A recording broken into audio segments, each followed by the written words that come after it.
The queue at the bank stretched endlessly, moving sluggishly. It was the sort that left you room to ponder. Far too much time, truly, for Michael Bennett.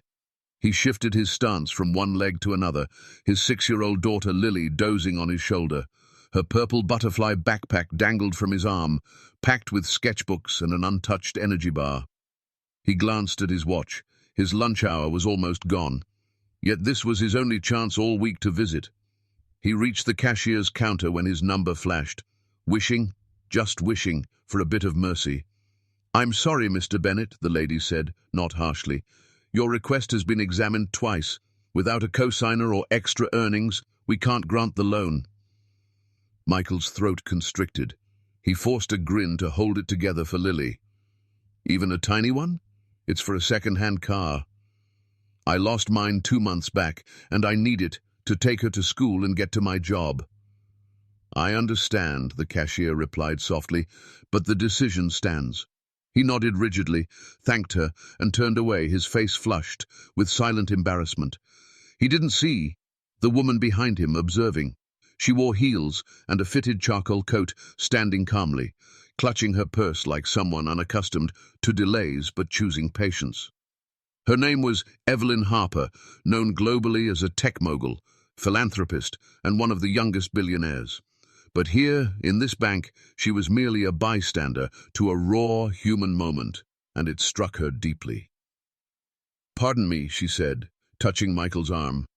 "I couldn't avoid hearing." Michael turned, shoulders tense. "Sorry, I didn't mean to delay." "No, that's not it." Her tone was kind. "You mentioned needing a loan for a vehicle." "Yeah," he said with a weary laugh, "but it's fine. We'll manage somehow." Evelyn smiled, then pulled at a checkbook from her bag. "What's the amount?" Michael blinked, stunned. "The car? How much?" About 14,000, give or take. I found a reliable used Toyota nearby." She began writing. He raised a hand, stepping back. "Ma'am, I don't know you, but I can't accept this. I'm not a beggar." "I'm not giving charity," she said. "I'm offering aid. There's a difference."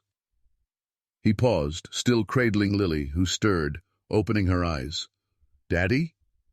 "It's okay, sweetheart," he murmured. Evelyn smiled at the girl. "Hey, Lily, I love your backpack." Lily nodded drowsily, then looked at her dad. "Did we get the car?" Michael opened his mouth, then closed it. Evelyn handed him the check. "It's not a loan. It's a gift. All I ask is that when you're stable, you assist someone else. Pass it on, deal?" He stared at the check, then at her. "Why? You don't even know me." "Let's just say," she said, her voice softening, "I once saw my own father turned away from a bank. He worked 2 jobs, raised me alone, never quit. But I always wished someone had helped him." Michael's eyes glistened. He tried to speak, but words failed. The other patrons fell quiet. The moment drew them in, as if they'd all been reminded of humanity's better side. A man in line applauded, then another. A woman wiped her eyes. The cashier smiled. "Thank you," Michael whispered. "I swear, I'll make this matter." 3 weeks later, the story hit local news, then spread nationwide. A single dad gifted a car by a stranger in a bank. It went viral when security footage was shared. Not for Evelyn's fame, but for how Michael hugged Lily outside, weeping softly into her hair. A moment that spoke to hearts everywhere. Within a month, Michael landed a better job thanks to the mobility. Lily flourished in her new school, and Evelyn, she started a foundation, Chance for All, a grant program for parents and workers denied small loans by traditional banks. Applications surged, donations flooded in, but the biggest surprise came 6 months later. Michael stood outside a cafe, handing an envelope to a young mother evicted with her infant. Inside was $1,000 cash. His old Toyota was parked nearby. "You're not alone," he said simply. "I've been there."